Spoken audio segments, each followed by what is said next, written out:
And then one day you have your spiritual awakening and you're in the back of the car and you fully awaken to who you are, this beautiful, powerful being beyond all measure. That you are so powerful, your thoughts literally create reality. You start to figure that out.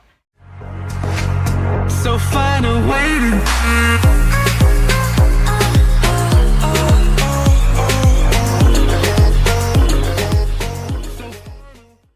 Hello everyone, my name is Monica and thank you so much for coming to our Lightworker community. So as promised from my last uploaded video, I said I would talk about what is the law of attraction. So in this video, not only do I want to talk about what the law of attraction is, but I also want to talk about what it is not, because I think a lot of people have a lot of misperceptions about what it is. So we'll get into that at the end, but for now, let's talk about what it is. So I don't really like to be the one to come up with a definition for things or try to reinterpret somebody else's definition. So to start off, I'm going to actually read a little bit from a website about the law of attraction, and I will link this below so you can go check it out for yourself if you want afterwards. According to this law of attraction website, simply put, the law of attraction is the ability to attract into our lives whatever we are focusing on. It is believed that regardless of age, nationality, or religious belief, we are all susceptible to the laws which govern the universe, including the law of attraction.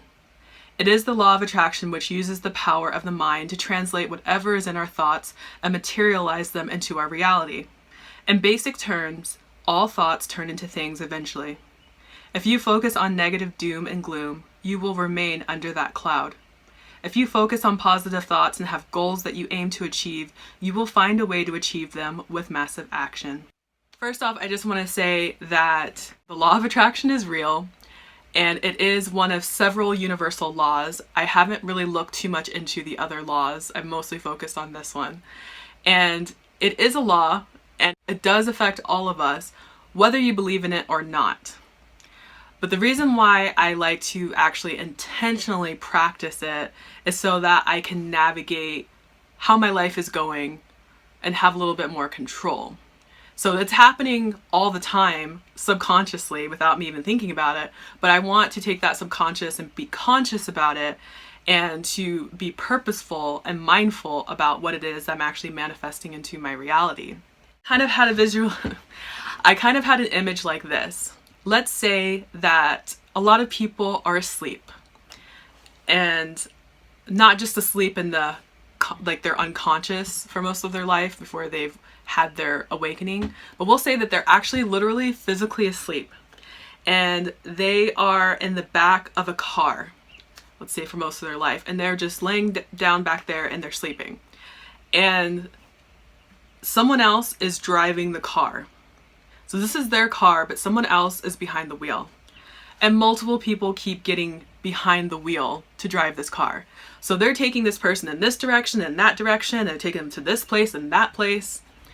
And this person isn't really in control of where they're going. They're just kind of helpless, powerless, sitting back there, sleeping, just kind of zombie-like when they do get out of the car, like, oh, okay, I guess I'll do this now.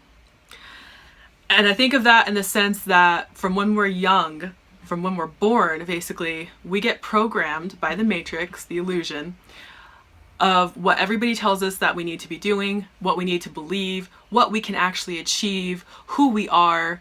They label us, they put us in these boxes and these categories, and we start to ingrain those as deep-rooted beliefs in our subconscious.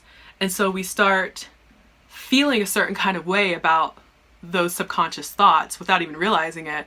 And then we start going into different directions based on what our true beliefs are. That's what we start attracting into our lives. That's what we start manifesting into our lives. The law of attraction says like attracts like. And so if you're thinking a majority of the time about how insecure you feel, let's say about your hair, and then you start meeting people or seeing people, friends, whoever it is, that make comments about your hair, or you see other people with like the type of hair that you want, it makes you feel way more conscious about how your hair looks. It's like because you have this that's on your mind so much, and it's like how you start to feel about it, then your thoughts and your feelings send out a vibration, a signal to the universe that attracts more of what we think and feel back to us. And that way it sort of proves to us what our beliefs are. So like you believe something, you see evidence of it because that's just how the law works, and then you really start to believe in it even more, and it just keeps going around. It's almost like karma in a sense. What you put out, you get back with your thoughts and with your beliefs and how you are feeling. And then how you are feeling is going to inspire how you act in the world, the decisions that you make. Are you going to make decisions out of fear? Are you going to make decisions out of love? What vibration are you on? Because fear and love are totally opposite. And when you're asleep, and if you're at a lower vibration, you might be very fearful about a lot of things, and then you just keep attracting more things that help you to feel more fearful about everything, or whatever it is. Maybe it's a specific thing you have, like you're fearful about losing your job, or you're fearful about this virus, or whatever it is. You'll just keep seeing that reflected back to you. It's like a magnet.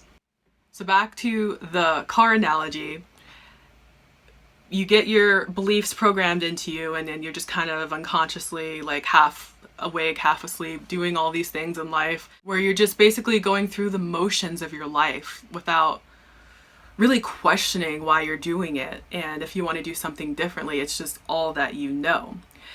And then one day you have your spiritual awakening, and you're in the back of the car and you fully awaken to who you are, this beautiful, powerful being beyond all measure.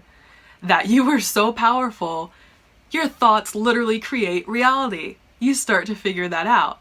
And you go, hey, I don't want these other people driving my life and me into all these directions and places I don't really want to go. I want to be very intentional about where I want to go.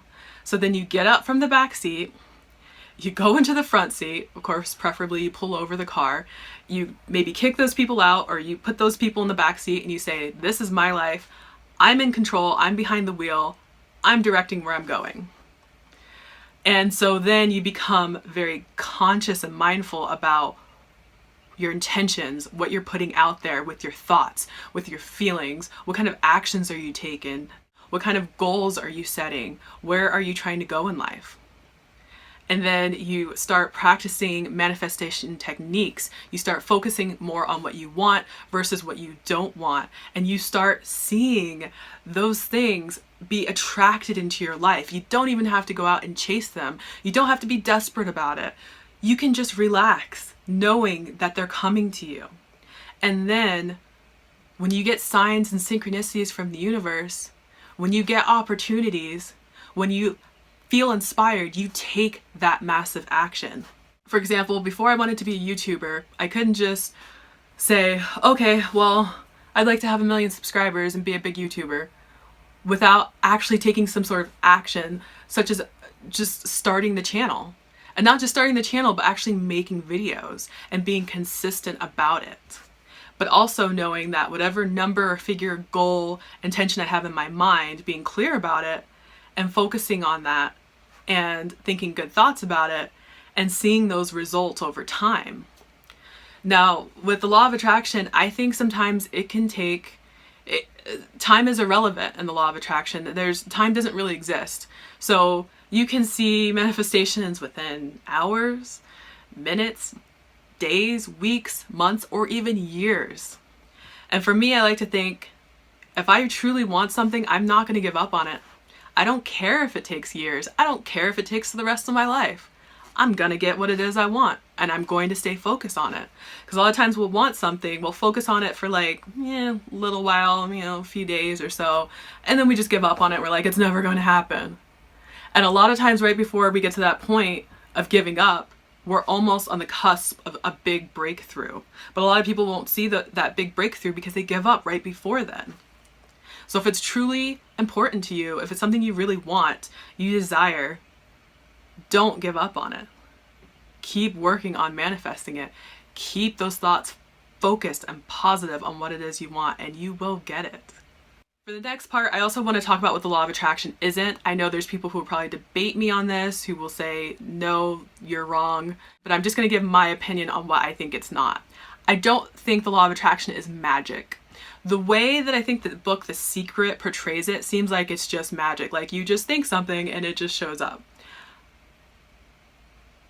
That one's a little tricky because I believe that is possible. That is a thing. Because there is a book called Autobiography of a Yogi that I've read, and he talks about how there's a lot of yogis, I don't remember what the time period was, but that they were so enlightened and they were pretty much always kind of like in a meditative state, and they spent a lot of time going inwards, and that they could think of something and it just appear. There was this one person that meditated at the same time every night. One of the people in the book told them, at the time that you're meditating, I'm going to open your hand and there's going to be something in your hand or something like that. And then when she opened her hand, it was a locket.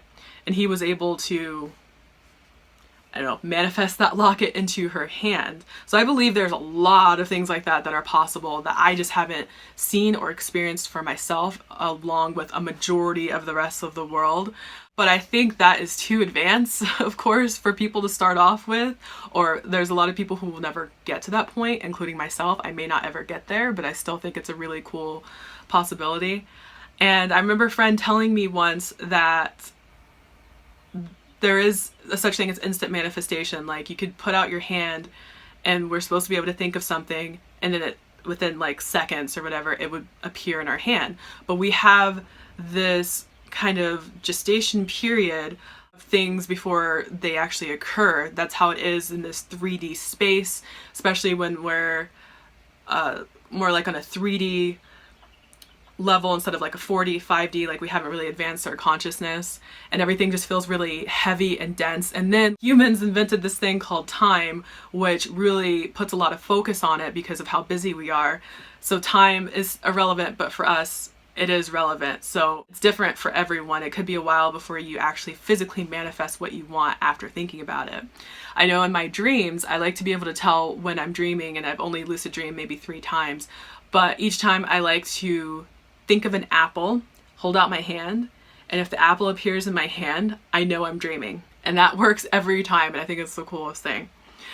But anyways, I don't believe it's magic. I mean, some people might do some kind of like witchcrafty things and like have a physical spell that they like to cast. It's more of whatever your beliefs are. So if you believe that's what you need to do or that's more effective, then it most likely will work better for you. It's just whatever you believe the most in. But you don't necessarily have to do a spell or anything like that. You don't have to sell your soul to the devil. It's not magic. It seems like magic when you start to get really good at it, and even like the smallest things, you're like, well, I want to manifest, you know, this good parking spot at this place that's always busy, and it happens. You're like, whoa, am I like a wizard? Am I magical? I mean, you can view it from that point, but it's not necessarily magic. Because when people put it in the terms of magic, then a lot of people tend to not believe in it and think that it's fake, because we just think of like the fake Hollywood portrayal of magic and spells. Law of attraction is also not evil or satanic. I've had people comment on my videos before trying to tell me that it is. There's nothing evil or satanic about having positive thoughts, positive emotions, and taking positive actions towards what you want to manifest in your life. Law of attraction is also not a love potion. It can't make somebody fall in love with you or want to go out with you. It also can't make someone who's broken up with you or divorced you to come back and want to be with you again, because everybody has free will. So it's really up to that person if they want to come back or not. I mean, you can try to reconcile, you can communicate with them if you're able to, but law of attraction I wouldn't say is necessarily going to bring somebody back or make somebody fall in love with you. Again, free will, that just doesn't work in my opinion.